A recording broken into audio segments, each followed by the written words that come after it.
Good afternoon. It's Friday, the 19th of July, 2019, just after 1 o'clock. Welcome to UK Column News. Your host today, Mike Robinson, myself, Brian Gerrish, and we're delighted to be joined by David Scott. David, of course, bringing us northern exposure from north of the border. We're going to start in Aspen, Colorado, because Aspen is the location of the Aspen Security Forum. This is kind of the United States version of the Munich Security Conference. The best thinkers go there, apparently, if not the best thinkers of the United States, certainly the best thinkers of the world. This is the 10th year it's been held. China apparently has grown more sophisticated in its cyber capabilities, so that's of concern. It's now considered a direct peer of the United States after years of lagging behind. There are concerns about the hybrid threat. This, of course, comes from Russia mainly, and that governments, Russia, are contracting out to what they're calling criminals in order to pursue that policy of hybrid warfare. And they're saying that Russia is going to interfere in the next US election. So Right. That's good stuff. And this is sort of continued here. Something, there we go. Russia they're mainly concerned about the Arctic, and this is a concern for the conference. They want the United States to get involved in the Arctic as well, make sure that becomes a potential front in the war.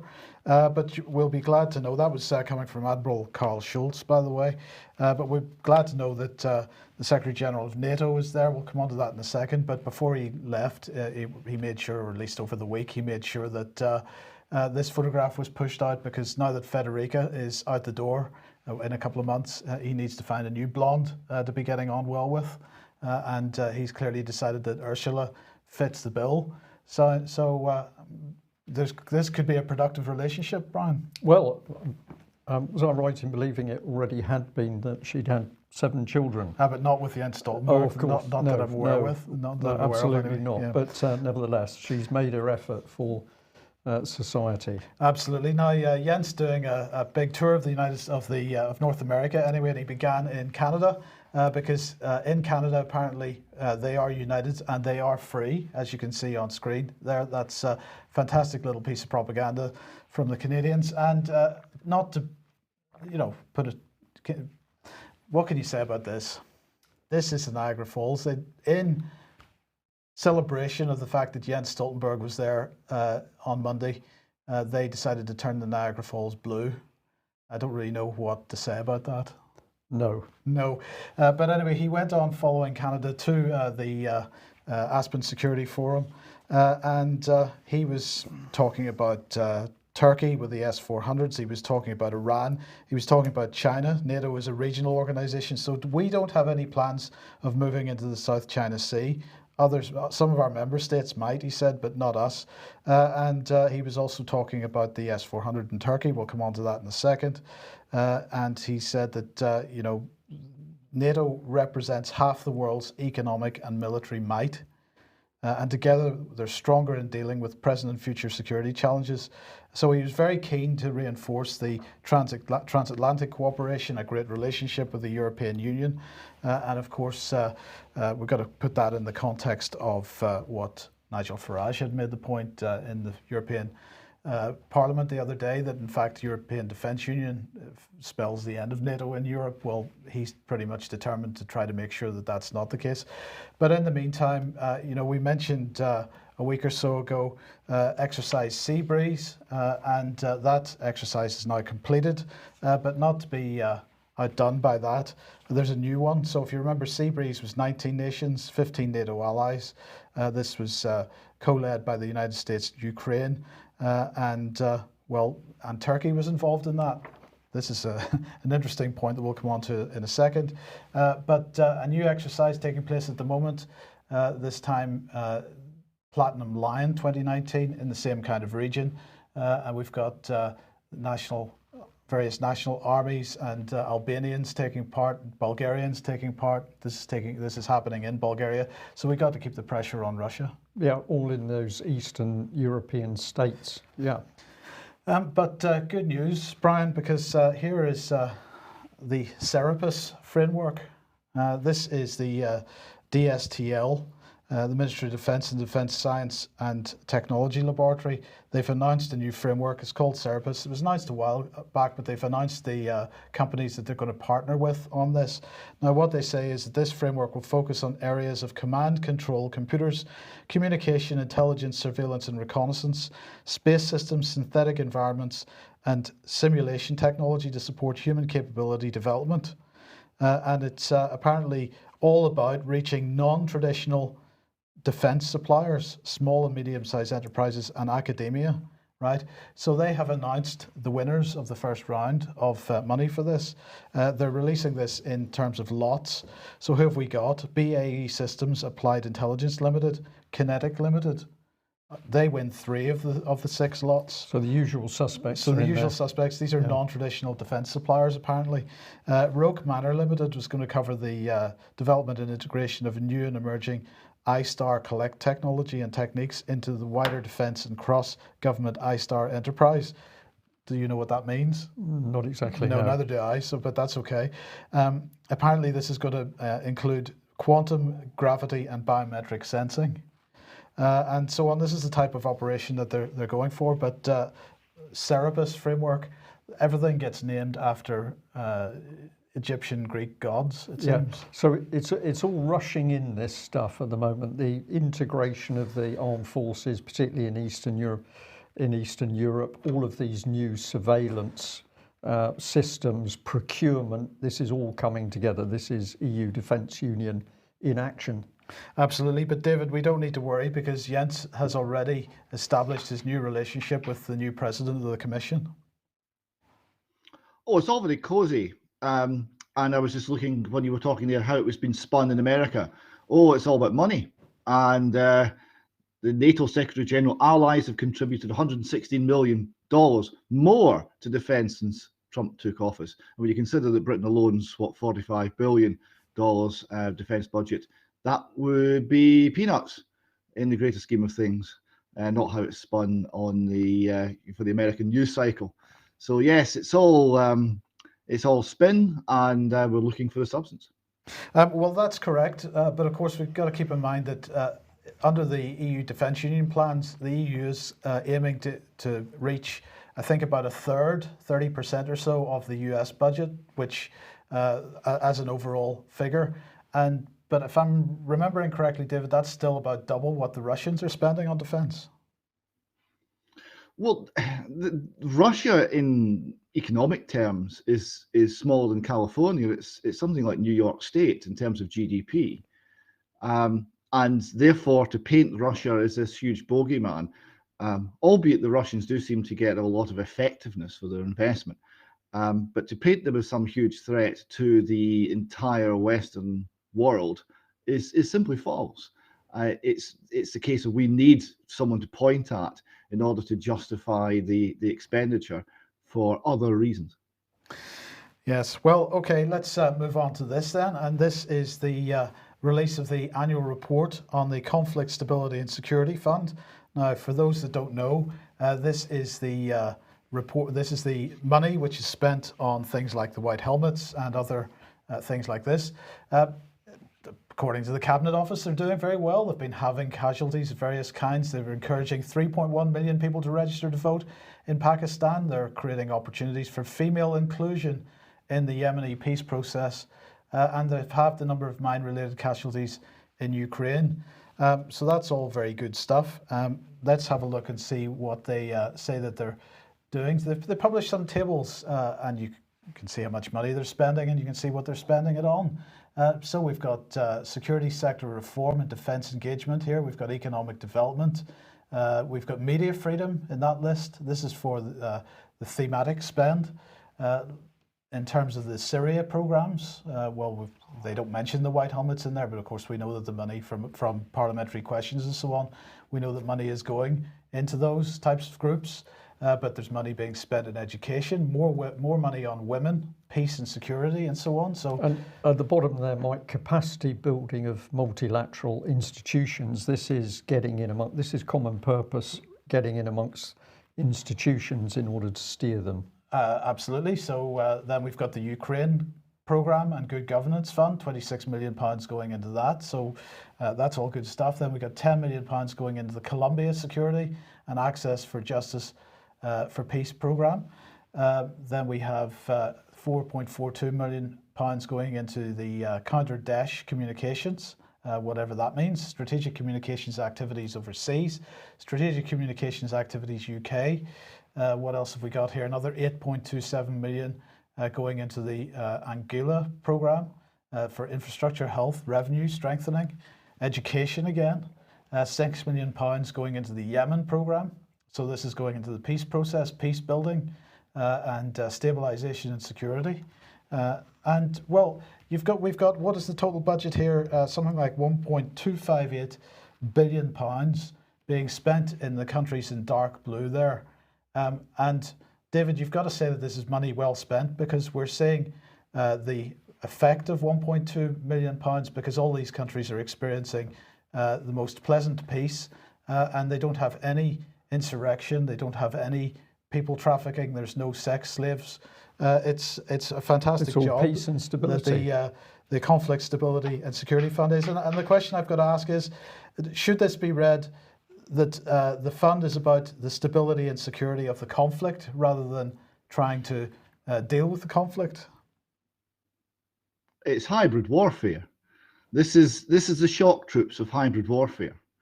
We're going in and we're going to change how people think. Everything is in play. Everything is part of the battle. And we're moving chess pieces on the board.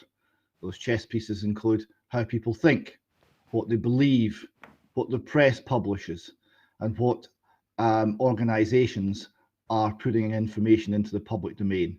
So these are very powerful moves in the hybrid warfare that people like the Integrity Initiative were constantly accusing the Russians of engaging in.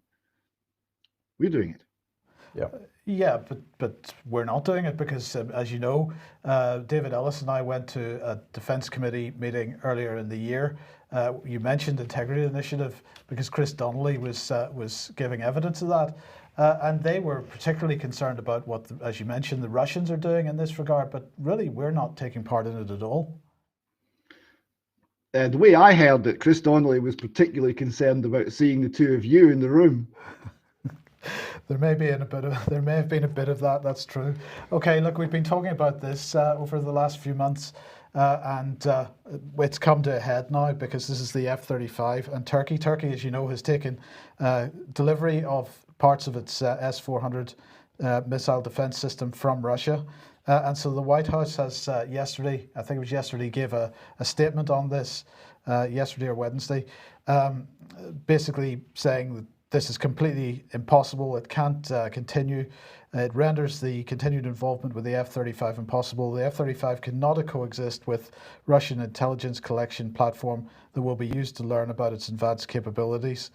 So they basically have said that Turkey cannot take part in the F-35 program in any regard from this point forward. So this is effectively going to lose Turkey, I believe, about $9 billion in revenue because the engine parts that they're manufacturing there, the other parts that they're building there are going to have to be built elsewhere. Now, yesterday I asked the Ministry of Defence to comment on this. The question was, where will the British F-35 engines be maintained now? Can we have an answer, please, Ministry of Defence? And quick as a flash, there was no answer. Nothing happened. Yeah. So we still don't know what the situation is with respect to our own F-35s because Turkey was the responsible party for maintaining the engines as part of this really silly procurement process that we seem to be required to go through these days with everything being done on a multinational basis. And if you fall out with one of the nations, then of course you're left with a big hole. But perhaps the reason that the Ministry of Defence doesn't want to answer this question is because actually they don't have an answer yet. I'd suspect that's the case, Mike. It's going to be fascinating to see where we go on this one. Yes. I was just going to say, what a turkey. Yes, what a turkey, yeah. Okay. If you like what UK Column does and you'd like to support us, then please head over to ukcolumn.org/community. And there are various options there. And I'd just like to remind everybody that AV 10.1 is coming up in October, 27th of October, in the Holiday Inn, Kensington. Alternativeview.co.uk for tickets there.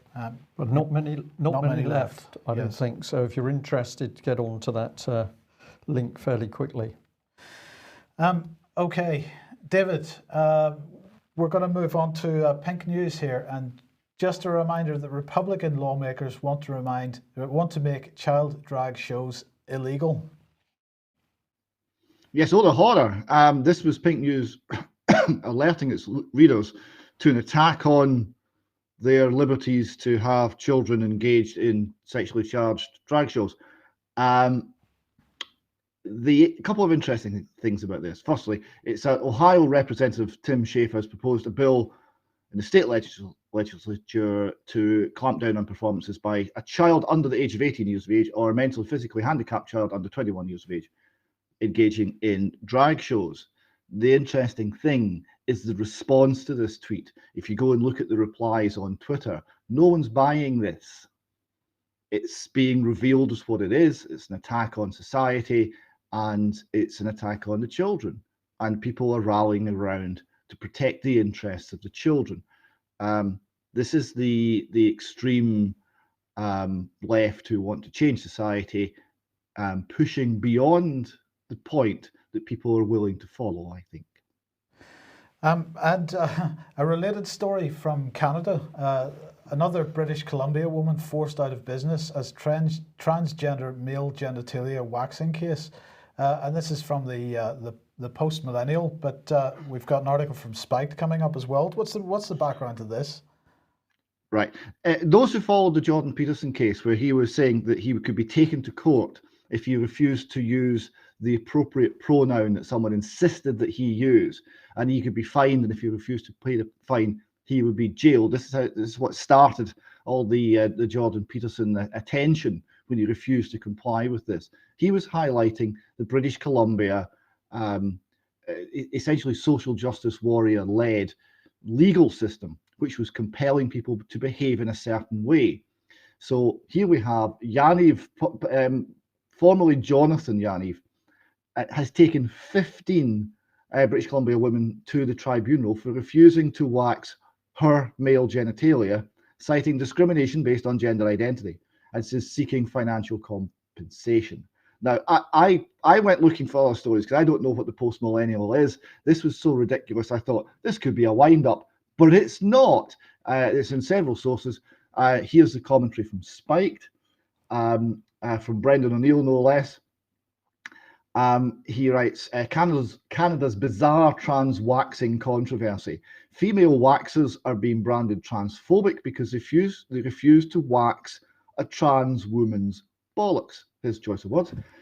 For proof that the woke war on common sense and decency is now completely out of control, look no further than Canada trans waxing controversy. A born male who identifies as female and who has male genitalia still intact is suing female-only waxers, and multiple of them, on the basis that their refusal to wax her bollocks, is an act of discrimination. Yes, this person believes that because he identifies as female, he should therefore have access to every female service, including the most intimate female services. Any female beautician who refuses to tend to his testicles is being transphobic, apparently, because they are denying his womanhood, even though he has a penis and testicles and is a man, and that's hate speech. I know, writes Brendan O'Neill. And he's revealing the complete absurdity of the law. And remember, this is the law in British Columbia. This is not people doing stupid things. This is the state coercing them to do stupid things, or else they will lose their business, their livelihood. They have to believe three impossible things before breakfast in order to comply with British Columbia law. David, just challenge you a little bit there because you used the word absurdity. Of course, what's happening here is very calculated policy to bring these issues in, because ultimately they divide society, they bring groups of people at each other's throats, and also they are breaking down normal human relationships and normal human common sense, or the application of common sense. So I'm just going to say I don't think this is absurd at all. This is particularly vile, devious policy which is designed to produce an outcome. And we'll have a little bit more having a look on what's happening with transgender in a minute. This is a point that we'll get to later when we're looking at Scotland. That the policies on the surface seem to make no sense and seem to be contradictory. One policy seems to be pushing in the opposite direction from another, but they're not contradictory when you understand their purpose. Yeah. Okay. Well, let's move on to Scottish issues, and Scotland has a drugs problem now. There's been quite a bit of media coverage over the last couple of years about the drugs problem that there is in the United States. It's considered, particularly with opiate and opiate-related drugs, it's considered epidemic levels. So one of the things that Trump has claimed that he's going to do is to sort that problem out, but it's certainly at least been recognised as a problem in the States. Up to this point, it hasn't been recognised as a problem in Scotland. And the Telegraph here, headline is Scotland has worst drug problem in Europe as death rate soars. And the first paragraph you have here is Scotland's drug death rate is now higher than the USA and every other country in Europe, and 3 times the UK average, according to shocking new figures. Figures, sorry. If that's true, it would be pretty shocking. It's true. Now, it's true, and it's happened quite recently. The huge escalation has happened in the last 5 years or so. 27% increase this last year alone. Now, a couple of things are noticeable here. Firstly, the blame game in Scottish politics continues. It's Westminster's fault. No, it's Holyrood's fault. It's pathetic. And the answer that it's Westminster's fault obviously doesn't get to why is it 3 times worse in Scotland. When the alcohol pricing, minimum pricing laws came in, I did go public and say to the SNP via Twitter, if there are increased deaths, will you reverse this?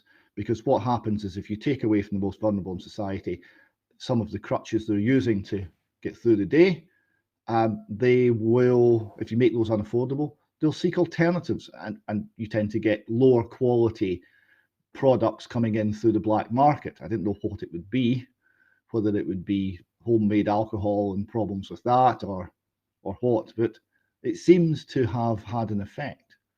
That was what I predicted, and this is what's happened.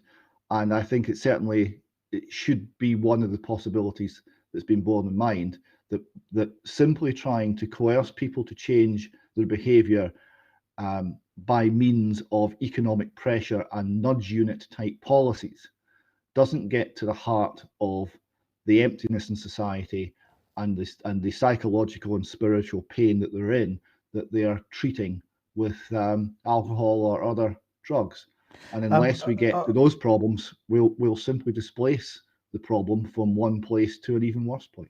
Okay, but there's a slightly broader question here, because if Scotland is 3 times the number of deaths from other parts of the UK, then that implies that there are 3 times the number of people that are self-medicating, whatever the mechanism is that they're doing that. And so the question is, what is it about Scotland which is causing that to be the case, if it is the case? No, that's not my point, Mike. My point is that in Scotland, low-priced alcohol has been eliminated, and it's now high-priced alcohol. So what's changed is the means, is the product use that they're self-medicating with.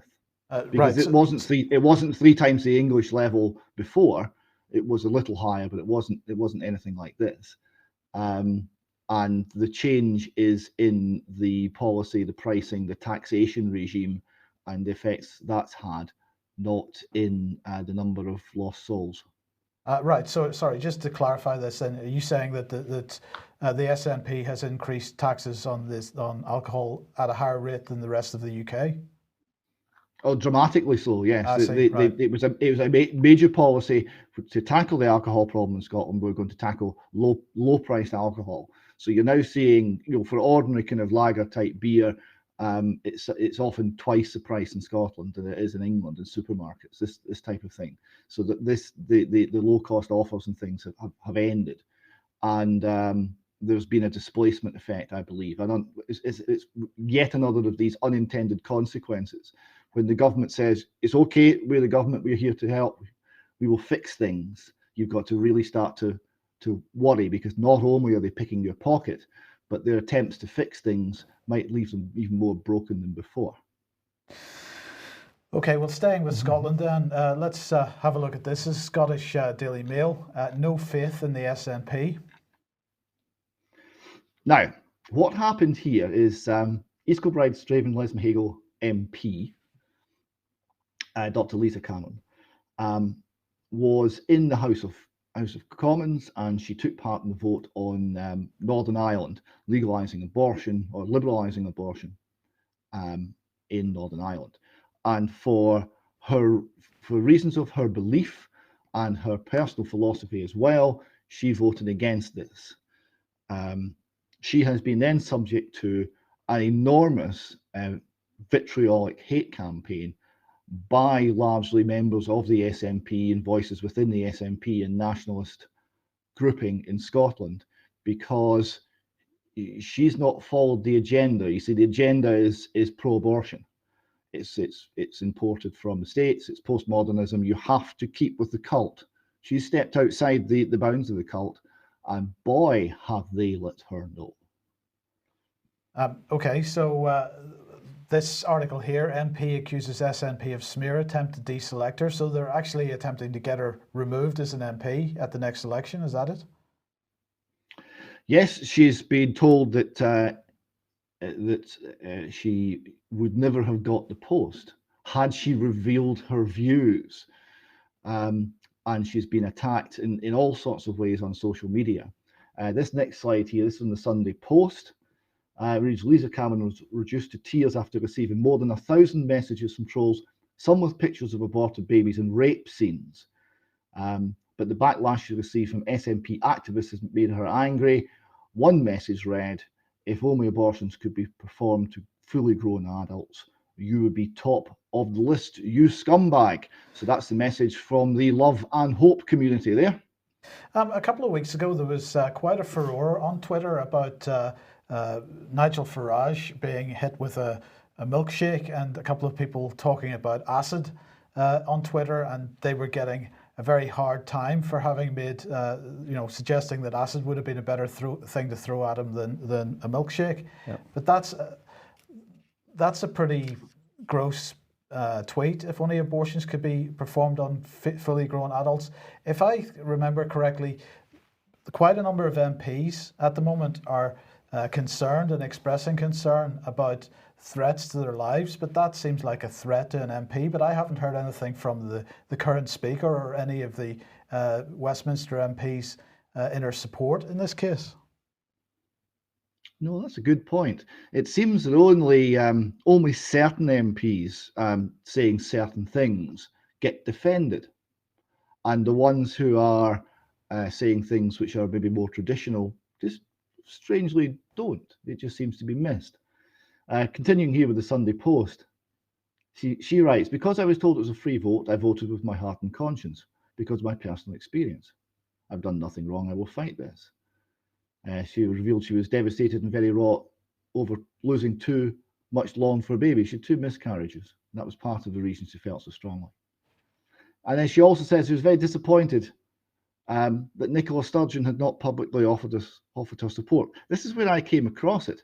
I saw her reaching out to Nicola Sturgeon on Twitter, and what came back from Nicola Sturgeon was crickets, nothing. So just let that sink in for a minute.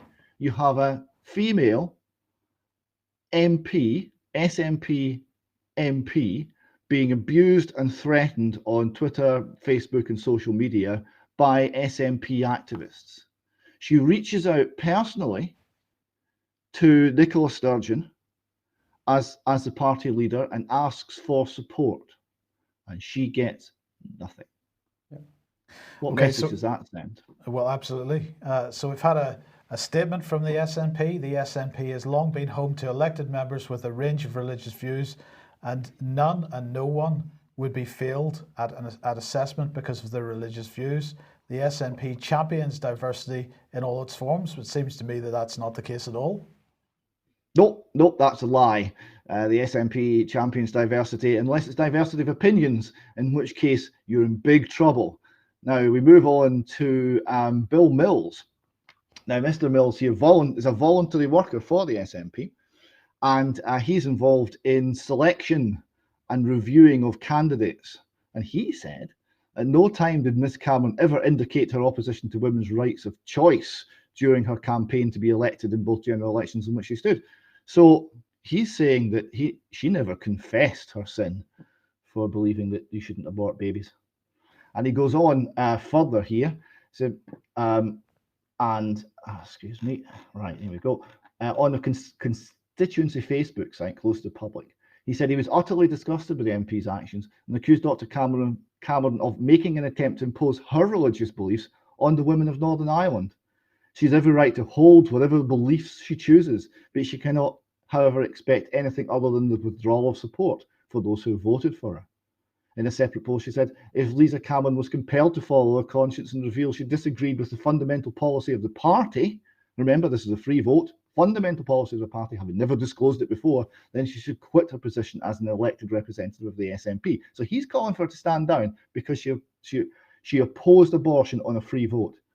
And he continues, as an approved party assessor in the party vetting process, note the threat, were any potential candidate to reveal that they fundamentally disagreed with the Convention on Human Rights and women's rights to choose regarding abortion, and that they would vote to restrict the rights of women in Scotland or elsewhere that they currently enjoy, then I would recommend that their application to be a candidate for MP, MSP or councillor be rejected. So he's been quite clear. If you believe that it's a crime to kill children in the womb, the SNP does not want you. I pick up something else with this, David. It brings me to the young lad at the Mearns Academy, and you're being told here that you can have whatever opinion you like, but don't dare express that opinion, because if it contradicts the party line, you're going to suffer. So we're seeing this brought forward in schools. You've given that over the last couple of weeks. So the young lad who dared to challenge the number of sexes, he's told you can have your view, but you have to keep it at home. She can have her view, but she also has to keep it at home. Otherwise, you're going to be vilified by the party. Nice exactly party. So, nice party. And here's a couple of other comments from people in the nice party. Jim Edwards, convener of SNP South Lanarkshire Liaison Committee, which oversees candidate selections, posted, she is not there to vote for her own conscience. She's there to vote on behalf of the people. If that's the case, why did they hold a free vote? I have no answer to that, Mike. Activist Ewan Purchase works for Aileen Campbell, or Aileen also Campbell, as she will forever be known, the Scottish Government's Cabinet Secretary for Communities and Local Government. Backed Bill Mills stance, saying it was party policy to back women's right to choose. It's party policy not to believe in God, by the way. We haven't quite got round to saying it that bluntly. A female activist, Lisa Marie Galashan, wrote, I'm appalled and embarrassed by my own SNP MP. No one would question her right to vote according to her values and conscience. However, keyword, having done so, she now has to deal with the consequences. So you can have an SNP Scotland, you can have an opinion, you can have a belief in God, you can have a philosophical commitment to something, but you can have it only once if you're in public life. Then we'll hound you out. Okay. No wonder people sorry, I just have to say, no wonder people are turning to drink north of the border. Every time I look at Westminster, I think you've got a special dose up there in Scotland.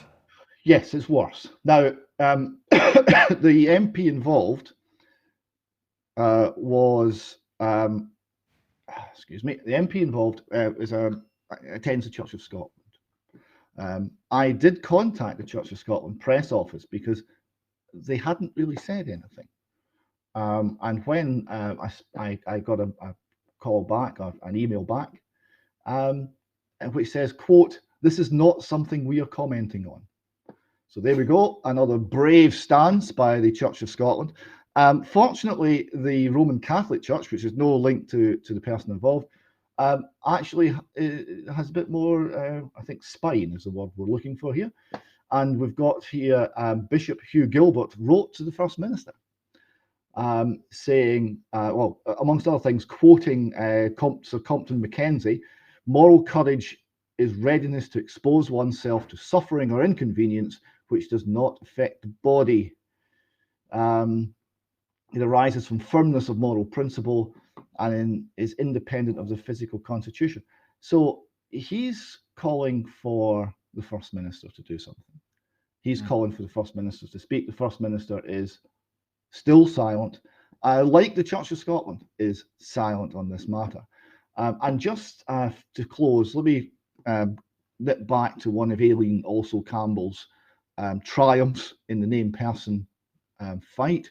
This is still policy. This is still on the website of both Lanarkshire councils. This is what happens in Lanarkshire if you are unwise enough to get pregnant. Maternity services come and they have a parental capacity to prove well-being assessment. And under healthy, the question they ask is they look for evidence of capacity to make sure that the unborn baby achieves the highest attainable standards of physical and mental health, access to suitable care and support with any medical issues. So that's what the parents have to do. But when an MP for the SNP party who came up with that policy stands up and says, well, I don't think we should be quite so quick to kill the unborn child, she's vilified. It's a strange, apparent contrast. Can I just briefly ask a question about that? How do you as parents make sure that an unborn baby achieves the highest attainable standard of mental health? There are no answers to any of this on the in-person. You've also got to make sure that that unborn baby is included and has links to other unborn babies. The paperwork on this is absolutely hilarious. It's nonsensical in the extreme, but it's saying that we have to protect the children, and at the same time they're saying no, we have to make it easy for the children to be killed. Now, why the apparent contrast? Well, it's not an apparent contrast if you realise it's all about power.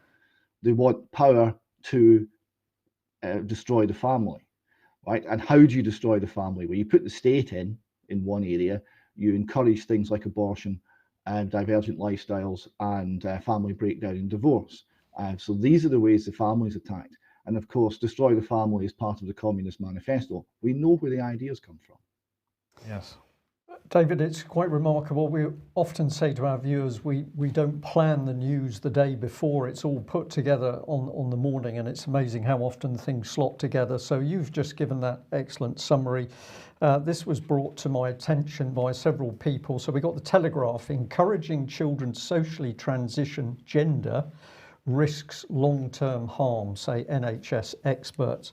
Parents are risking psychologically damaging their children by allowing them to socially transition their gender without medical or psychiatric advice.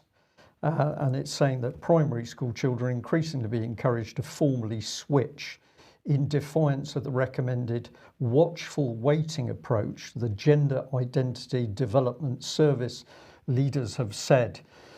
So this is all really excellent stuff. Let's have a look at that Gender Identity Development Service. Here they are. And what are you actually talking about? The Tavistock and Portman NHS Foundation Trust. Now, I went on that site and I was very interested to see the experts that were quoted in the Telegraph article, but alas, there aren't any details of the experts. So I contacted the Tavistock and Portman Foundation Trust to say, have I missed something? And they said, well, we have so many experts, there's too many to put them on the website. Oh, really? So trust us. The people who are put forward as experts are experts because we put them forward. So that's all good. Well, here's the Mail on the same thing. Parents are encouraging children as young as 3 to change gender without consulting specialists, expert warned. So we're not going to tell you what the qualifications of the specialists are or what they really think, but you've got to consult them, and if you do, that's fine. So one of them, Dr. Bernadette Wren, said parents are researching the subject on the internet forums. In 2018, we've got another subheadline here. In 2018, 2,590 children were referred to the Gender Identity Development Service, and referrals to the clinic have almost doubled in 4 years. So this stuff is piling in, we're led to believe. Let's have a look at this lady. Here she is, Dr. Bernadette Wren. She said, we have had some children who've gone to school and nobody in the school knows what their real sex is. So they turn up as a little girl, but actually they're a little boy. Social transitioning of sex at a younger age can lead to problems when the child is hit by a wall of reality as their body starts to change. So this leads you to believe that basically if a child starts to express some concerns about his or its own gender, then this will all come good in due course. But it's not quite that simple. She says, we think that that is setting up problems for later, i.e. pushing this by the parents too early is setting up problems for later. There's no magic solution. Some families think the social transition means it's all going to be fine, but it's much more complicated. We're anxious that there's some magical thinking that they won't really go through puberty. So she's very keen on magic, a lot of magic tied up in there.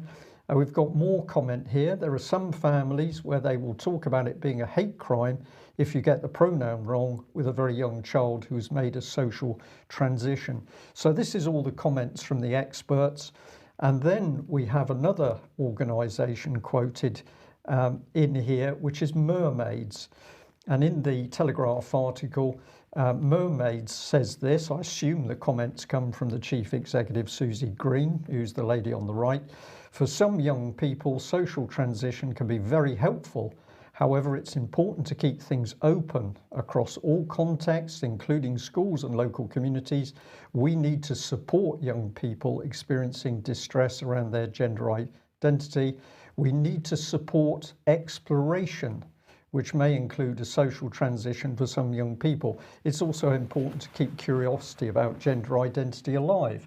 So this is rather tending to suggest that actually somebody's in the pot with a big spoon helping people think that they may have a problem. Here's Mermaids, and I was particularly interested in the patrons because two of them are transgender people in the armed forces. So we've got one person here, we've got a second person here, and I think we could say, are these people unbiased in what they put across, or do they have a particular agenda of their own because of their own sexual orientation? It all gets a bit murky. But Mermaids itself, we could have a little look at. They've been given a grant by Children in Need. They've also been given a grant by the Department of Education to deliver, quote, training into 36 schools. Paul Hamlin Foundation has put money in, and so's the Tudor Trust. So basically they're going into schools and they are stirring the pot and getting children to think about this issue. David, I've got a little bit more on this, but just to break very quickly, the moment you start to ask questions about what's actually going on and where all this change in sex is coming from, you seem to see catalysts helping the children to raise questions about their own sexuality. Yes, because this is entirely new. We see parents, a very small minority of parents, but some parents obviously responding to this and believing the hype. This is the same way as you see people believing the hype about the climate and going out and blocking traffic. And they're responding to this bizarre agenda that's being played out and creating it as a result. This is not something that we had before. It's entirely new. Indeed. But if we follow Mermaids through, you don't have to go too far before you find quite a lot of controversy about the funding they've been receiving. So I'm going to encourage people to research that for themselves. But this one was interesting. The National Lottery was going to put in a call $500,000, and they got a bit squidgy with what was going on. And this is part of their report that you can find online, where amongst other things, they highlighted that mermaids state they work with a range of partners, including the NHS Tavistock Gender Identity Development Service. Well, that's all a bit revolving door and incestuous, isn't it? Absolutely, Mike. And of course, in the article you read, you believe that these two are separate. Independent. Independent. Yes. So the press reporting is very, very devious or sloppy or both. But encourage people to see this for yourselves. There's a lot of information and a lot of concern about this organisation. But let's have a look about statistics. Here's the Office for National Statistics. It said in 2017 there was 755,042 live births in the UK, a decrease. Let's take that rough figure and bring it back with a number of referrals. Now, this is very raw statistics, but they said that there were 2,590 children being referred. We've taken 2017. I couldn't get 2018 statistics, but we've got that 755,000 children born. So we're looking at about 0.34% of the population. And interestingly, this figure is less significant than the number of children that actually die. But we're not looking at the number of children who die. We've got this massive attention to children they say are being referred because the children want to change identity. And if we go to the NHS, of course, we find the NHS promoting all this on the back of what I'm going to call skewed statistics, because here they say, for example, highlighted that 34% of the respondents in a survey had considered suicide, but 34% of respondents of what size sample in the community? Let's look at this other one. This is another part of this NH thing. 20% of trans people. These figures, 34%, 20%, put in your mind a figure that this is a massive part of the population. But if I add on that screen, if we just pop it back, the actual percentage we're looking at, we're only dealing with 2% of the population as a whole. So massive amount of publicity and information going in to raising the issue, and those figures being skewed. And I might as well put this one on screen. So this was the Metro gender neutral school uniforms rolled out after parents' back plan. So David, this is deliberate skewing, twisting of statistics in order to create a political agenda, which is trying to tell us that we have a massive problem with people who want to change gender. Yes, it's driving a political agenda, and that agenda is to destabilize the country. You destabilize the country by destabilizing the family unit. And the confusion and pain that's going to be caused to the individuals concerned is going to be enormous. They don't care. They don't. What can we do about it? Well, I'm going to suggest that members of our audience could be sending letters and emails and tweets of support to Lisa Cameron there in Scotland. She certainly needs help and support.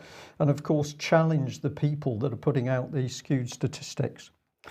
I think we've just about come to the end of the news there. I'll just add that I had a great pleasure yesterday in being able to spend some time with Melanie Shaw. And I'd like to say to all of our audience that have supported Melanie Shaw over many years now, that was the first direct contact I've had with her in 3 years. Melanie is in good hands. She was with some really wonderful staff in Rampton Hospital.